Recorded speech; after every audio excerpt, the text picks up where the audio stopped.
두 번째 이거 좀 안타까운 이슈 사건이던데요, 보니까 교수님. 이거는 예. 기사를 좀 봤는데 예. 제목이 이거네요. 예.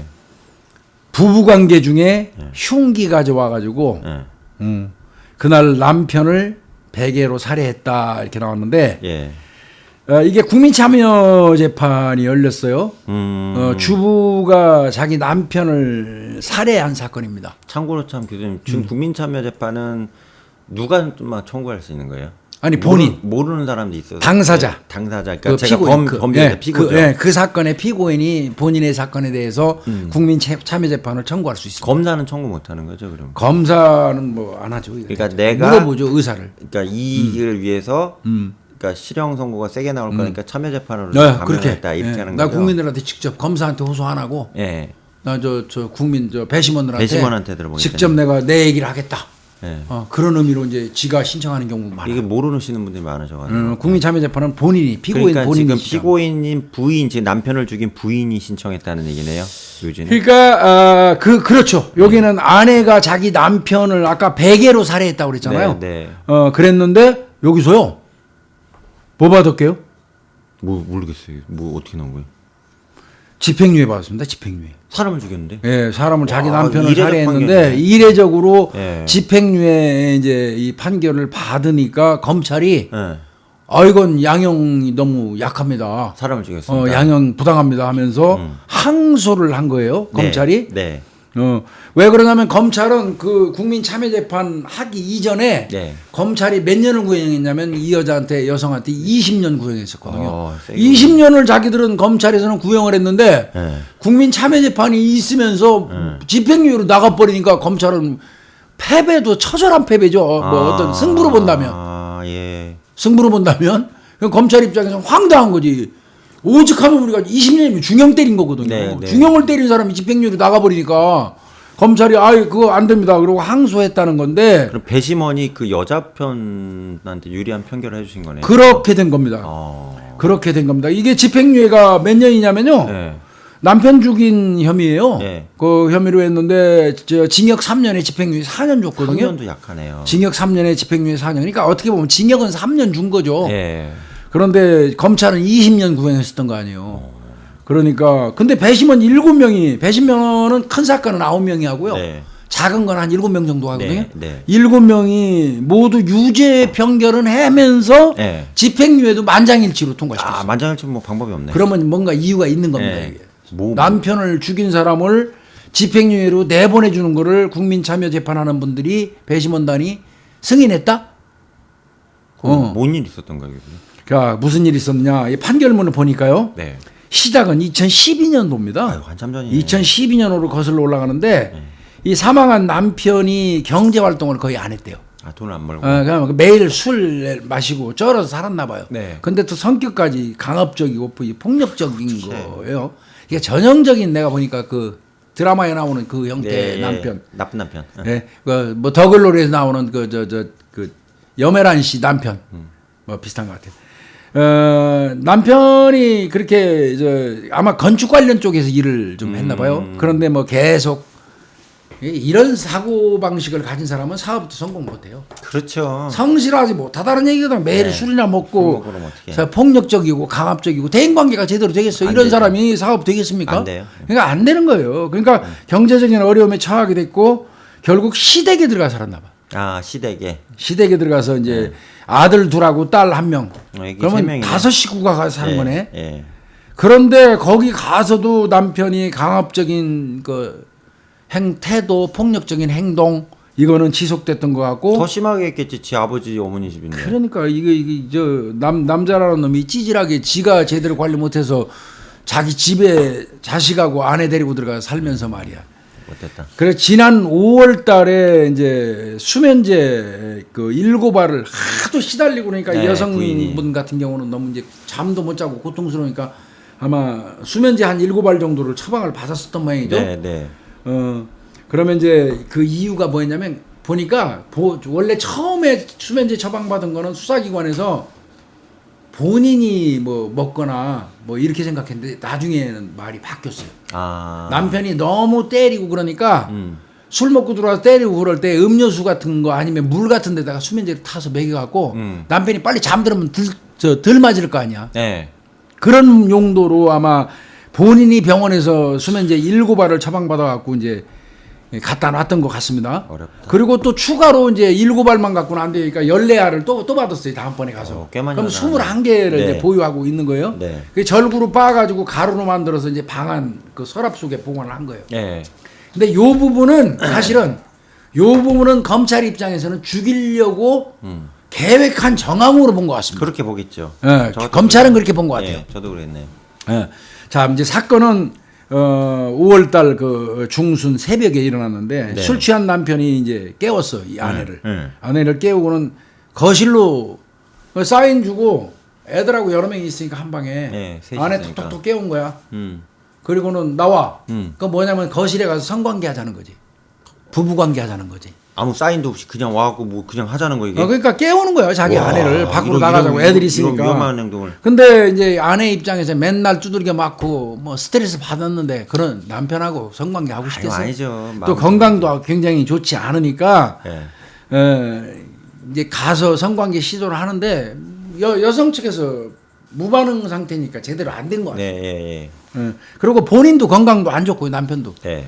그러니까 이제 화가 나서 이놈이 이놈이라고 그러면 안 되지. 이 남편이 이제 화가 나고 이러니까 어떤 식으로 성관계를 시도했냐면 가학적이고 폭력적인 방법으로.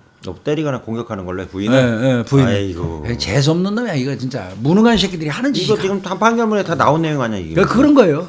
그런 식으로 이제 폭력적으로 표현. 그러니까 거친 부부 관계를 시도를 한 거예요. 거친 부부 관계. 이거 거친 게 아니라 이건 폭행이죠. 이거 폭력. 아름답게 표현하면 거친 부부 관계를 시도한 거고. 예. 여성 입장에서는 거친 부부 관계 시도면 더 여성은 움츠려드는 거지, 더 안 되는 거지. 그러다 보니까 이제 화가 난 거야 이놈이. 이 나쁜 놈이고 내가 어떤 뭐 여기서부터 이놈이라고 해도 될 것 같아. 예. 그러니까 바로 그 집에 있는 32cm짜리 그 부엌칼입니다. 부엌칼이네, 이거는. 그걸 가져오라고 예. 한 거예요. 부인한테. 그러고는 신체 일부에 상처를 내보자는 의도였다는 거예요. 그래서 가지고 와가지고 덜덜덜 떨면서 그걸 여성이 이제 그 이불 밑에다가 감췄어요. 그러면서 제발 이러지 마라. 이러면 안 된다. 사정을 한 거예요. 그 막 실갱이가 이루어졌고 이제 그 사이에 잠깐 사이에 이제 뭐 남편이 화장실을 간 모양이에요. 그 화장실 간 틈에 본인이 미리 그 빠놨다고 그랬잖아요. 예, 수면제 빠놓은 거를 커피 마시고 있던데 탄 거야. 예. 이제 마신 거지. 남편이 이제 화장실 갔다 와서. 술 먹었겠다. 커피에다가 이거 그래서 술 먹었다. 마시고 아직 약효가 발효되기 전까지 계속해서 앞전했던 행동 한 거지. 그냥. 강제 성관계 시도 같은 거. 근데 이제 스르르륵 잠들어 버린 거죠. 그 이후에 이제 문제가 생긴 거죠. 이때 이제 이 여성이 남편이 없으면 모든 사람이 편하겠다. 도저히 이 사람하고 못 살겠다. 그런 생각이 들었다는 거죠. 저는 좀 이해 갈 것 같은데. 애들 셋이나 있으니까. 그래서 남편을 살해하기로 맘먹고 예. 흉기로 잠이 든 남편의 손목을 여러 번 그어버린 거예요. 그리고는 베개를 얼굴에다 눌러서 이제 비구 폐색. 예. 그래서 살해를 한 거죠. 그러니까 이제 최종 그 사유는 질식사가 되겠죠. 비구 과다치절이 폐색. 아니고 질식으로 돌아가시게 된 거죠. 비구 폐색에 의한 질식사. 그러니까 제가 판단할 때는 검찰에서는 20년 구형할 만해요. 그렇죠. 검찰은 어떤 식으로 보냐면 애초부터 그래 남편이 폭력적이고 아주 가학적인 방법으로 괴롭혀 오고 그게 습관적이고 상습적이었다는 건 인정하지만 네. 그러나 그런 계기 그런 이유로 이 여성은 미리 수면제를 준비했잖아. 네, 두 준비한 번에 거죠. 걸쳐서. 네, 준비한 거예요. 그리고 빻아가지고 숨겨두고 있었고 그게 어떻게 보면 죽이기 직전부터 계속 계획을 해왔던 거 아니냐. 이게 해석이 중요하네요. 수면제 그렇게 본 것 같습니다. 지가 본인이 먹으려고 한 거면 좀 애매하고 준비했다면 이거는 완전 고의적 그렇죠. 그래서 아마 검찰 입장에서는 일련의 과정이 계획에 의해서 남편 살해하려고 수면제부터 준비해갖고 수면제 먹고 나가 떨어지니까 손목 긋고 얼굴 눌러서 죽인 거 아니냐. 이거 쭉 이어진 일련의 행동이 그래 남편이 잘했다는 건 아니다.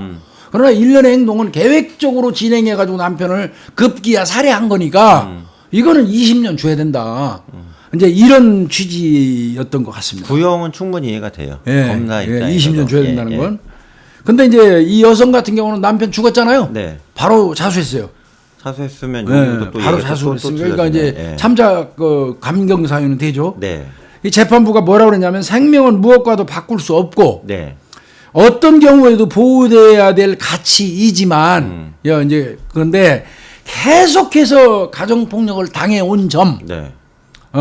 범행 동기에 참작할 사정이 있는 점, 이런 게 있고 배심원들의 양형 의견도 존중했다. 네. 배심원들이 죄 있는 건 맞다고 인정하면서도 수감 생활을 하지 말라 집행유예로 내보내주라고 얘기한 거 아니에요. 네. 그것까지 참고했다는 거예요. 만장일치가 또 뭐 이 시어머니한테 용서받지는 못했지만 본인이 범행 인정하고 반성하고 있는 거 이런 것도 반영을 했다는 거예요. 그러면서 징역 3년에 집행유예 4년을 준 건데 이 논란이 좀 있어요. 그러니까 염 교수님 이 부분은 아주 이거는 사적인 의견은 어때요? 저는 이 판결이 제 개인적 감정으로는 맞다고 봐요. 그래요? 네. 남편이 지속적이고 상습적으로 계속 폭력을 행사해 와가지고 이제 그 코너에 몰렸던 아내가 남편을 살해한 거는 참작을 해줘야 된다. 참작은 하는데 참작이 너무 심하게 참작되면 또 그것도 안 되잖아. 그거 안 되는데 이 사안만 제가 말씀. 이 사안만. 네. 사람을 살해했는데 봐주면 안 되죠. 그 기본 대원칙이고 전에도 왜 아들한테 상습적으로 공격당했던 할머니가 아들 공격해갖고 살해한 사건도 있었고 할아버지가 막 80 넘어가셨는데 할머니 60년 동안 두들겨 패다가 할아버지한테 살해했는데도 아주 형량이 낮게 나왔잖아요. 근데 요거는 제가 볼 때는 이제 아마 항소했잖아요 검찰에서. 그러면 이제 2심이 또 진행될 거예요. 항소심이 진행되면 집행유예가 유지된다는 보장은 사실 없어요. 네, 그건 없죠. 사실은 없는데 저는 이거는 이제 2심 단계에서는 뭐를 더 골라봐야 되냐면 가정폭력을 상습적으로 당해온 그 기간. 맞아요. 그다음에 그 기간과 종류. 여기 또 성폭력도 있어요. 그러니까 기간, 종류, 얼마 동안 계속 남편으로부터 아내가 어떤 그 성폭력을 포함해서 가정폭력을 당해왔는지 어떤 방법으로 피해를 당해왔는지. 그게 이게 이 케이스는 아닌데 조심스러우니까 딴 케이스 말씀드릴게요. 외국에 어떤 일이 있었냐면 남편이 이제 외국 얘기예요. 남편이 술 먹고 와가지고 이제 애들을 패. 애들을. 가장 비굴한 새끼들. 그러니까 왜 때리냐? 부인이 성관계를 안 해줘. 그러니까 대신 애들 때리는 거야. 그러니까 애들을 때려. 네가 아끼는 애들을 까이는 애들이 맞는 걸 보니까 엄마가 당황을 해. 애들 그만 때려 그랬더니 그럼 나랑 한번 해. 이렇게 된 거예요. 이러다가 똑같아요 케이스가 이게. 제가 옛날에 뭐 텍사스 사건인가 그랬는데 부인이 나중에 도저히 안 돼갖고 애들이 맞아 죽을 것 같은 거야 자꾸. 그리고 이제 예를 들어서 부인이 성관계 못하는 날 있잖아요. 몸이 너무 아프든가 이제 생리는 경우를 이런 거 있잖아요. 그러면 못하면 애들이 계속 맞아야 돼. 그러니까 부인이 이것 때문에 나중에 그 남편 살해를 해버렸어요. 그런 새끼는 죽어야 돼. 네, 그래서 그 사건에 대해서 법원에서 이런 식으로 했거든요. 그러니까 검찰에서는 대신에 거기 검찰은 항소는 안 했어요. 왜 자기 검사가 봤을 때도 장기적으로 성폭행 당했고 애들 두드려 맞았고 그다음 성관계 안 해주니까 인질로 애를 두드려 팼거든. 그 사건 같은 경우에. 그러니까 이제 법원에서 거기도 배심원 다 들어오잖아요. 그러니까 배심원들이 이건 말이 안 돼. 이거는 저 돌아가신 분한테 미안한 얘기지만 그 사람이 잘못한 거 맞아. 이렇게 해가지고 석방한 사례가 있었거든요. 저는 그러니까 그런 내하고는 좀 내용은 틀리겠지만 기본적으로 배심원단하고 법원의 판사님들조차도 3명의 합심하시는 판사님들이 이렇게 생각을 했다면 지금 판결문 내용은 다 나온 건 아니잖아요. 과정상에서 그 지금 가해자인 부인이 이렇게 갈 수밖에 없는 그 구석에 몰린 상황이 좀 내용이 좀 있지 않았겠냐. 저는 조심스럽게 본다는 얘기죠. 그러니까 이제 항소심에 가서는요. 항소심에서는 지금 1심보다는 좀 더 면밀히 따질 가능성이 따져야겠죠. 그거 따지는 거는 이제 아마 이게 있을 거예요. 가해 기간을 명확하게 추정할 거예요. 어느 정도 기간 동안에 상습적 반복적으로 아내를 괴롭히고 폭행했는지, 그다음에 가해 기간, 그다음에 어떤 식으로 어떤 방법으로 괴롭혔는지. 사람이 견딜 수 있는 한계라는 게 있거든요. 방법이나 수단도 방법. 그다음에 그걸로 인해서 그동안 이 아내가 당해왔던 피해 정도가 어느 정도 구증이 될까? 어떤 때 2월 달에는 맞아갖고 뭐 이 앞니가 부러졌었다. 뭐 3월 달에는 맞아가지고 뭐 갈비가 부러졌었다. 뭐 이런 게 구증될 수 있고 치료받은 진료 기록이 있다면 그거 다 첨부해야 될 것 같고요. 그렇죠. 그 다음에 이제 그런 게 다 입증이 돼가지고 정말 말 그대로 견디다 못해서 이게 내가 살기 위한 하나의 수단이었었다. 잘못된 방법이지만 이런 게 입증된다면 이 원심이 유지될 수 있어요. 네, 예. 그러나 좀 더 아마 정밀히 1심보다는 볼 텐데 거기에서 약간이라도 좀 다르다면 그건 중형이에요. 그러면 또 중형이에요. 형이 에이. 실형이 떨어질 가능성도 그런 있어요. 중형이에요. 그런 경우는. 네, 이제 대전제는 그겁니다. 이후 여하를 막론하고 사람의 생명보다 중요한 건 없다는 아니, 전제 당연한 속에서 이제 그런 건데, 당연합니다. 예. 근데 우리 뭐 BWS 증후군, 매 맞는 아내 네. 증후군 이야기하지만 네. 매 맞으면서 습관돼 가지고 맞는 걸 그냥 용인하면서 수인하면서 그냥 자포자기 상태로 살아가는 그 여성들 같은 형태. 그 사람이 어느 순간 딱 깨달은 게 뭐냐면 내가 벗어날 수 있는 방법은 저 사람이 없는 방법. 그래서 그 방법을 선택했을 때 그 여성은 어느 정도까지 참작해 줄 수 있느냐. 이런 부분 관련된 거는 뭐 외국에서도 근데 이제 교수님 이론이 하나만 많잖아요. 더 추가해서 첨언해드리면 그게 이제 옛날 단계였고요, 교수님. 요즘엔 뭐냐면 옛날에는 교수님 매 맞다가 남편을 살해했잖아요. 미국에 되게 많잖아요, 이런 사건들이. 그러면 이제 네가 죽을 것 같으니까 남편을 죽였구나. 우리가 정상 참작해줄게 이랬거든요. 근데 이제 2010년대 넘어오면서 어떻게 바뀌었냐면 그 맞은 부인들 있잖아요. 남편 살해한 부인들이 잡혀면 뭐라고 진술하냐면 진술이 바뀐 거예요. 뭐냐? 나는 인간이 아니에요. 저 사람이 하고 싶으면 그냥 몸 대줘야 되고 때리면 맞아야 되고 밥 처먹고 싶다면 밥하는 해야 되고 돈 안 벌어오니까 몸도 아파주게 해서 돈 벌고 그러니까 나는 뭐냐? 나는 인격이 이미 죽은 상태다. 근데 내가 내가 지금 이판사판인데 내가 뭐 죽겠냐 살겠냐 하겠냐 이미 죽은 목숨인데 그러니까 처벌에 대한 것도 사실은 아무 생각이 없더라. 쟤를 죽였을 때 일반인들 같으면 무기징역 뭐 징역 20년 이상 중형이 나오고 난 인생 끝나겠구나 싶은데 내가 여기서 애한테 두드러 맞으면서 사나 교도소 가서 20년 갇혀있나 나는 아무 차이가 없더라. 이렇게 진술을 하기 시작하시는 거예요. 근데 맥락은 같아요. 그 소리가. 네, 근데 이게 이제 반영이 되기 시작을 한 거죠. 그러니까 뭐냐면 그거는 교수님 맞고요. 플러스 알파가 뭐냐면 사람을 인격을 완전히 말살시키는 가해행위에 대해서는 법원도 그 사람이 피해자면 선처한다. 이게 나와 있더란 얘기죠. 그러니까 이제 네. 그게 아까 제가 말씀드렸던 BWS 증후군하고 이제 그 얘기 그거예요. 코너에 네. 몰려가지고 네. 견디지 못해서 그 상황에서 빠져나올 수 있는 유일한 방법을 선택하는 케이스. 그것도 있고. 그거를 네. 인정해 주는 게 있는데 요즘의 추세는 염 교수님이 말씀하신 거 맞아요. 플러스예요. 예. 아예 어떻게 보냐면 나는 저 남편에 의해서 정신적인 맞아요. 피지배 상태에서 인격이 말살됐고 인간이 아니야. 거의 동물 형태의 삶을 살아가기 때문에 나한테 인격을 기대하지 말라.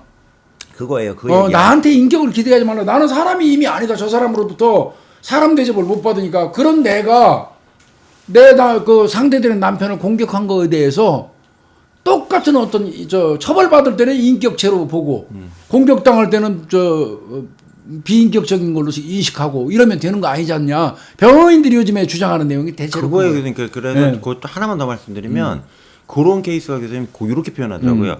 얘 남편한테 맞아 죽나? 판사님이 사형 때려갖고 죽나? 똑같은데 내가 무슨 의미가 있냐? 이거가 이제 나오는 거란 얘기죠.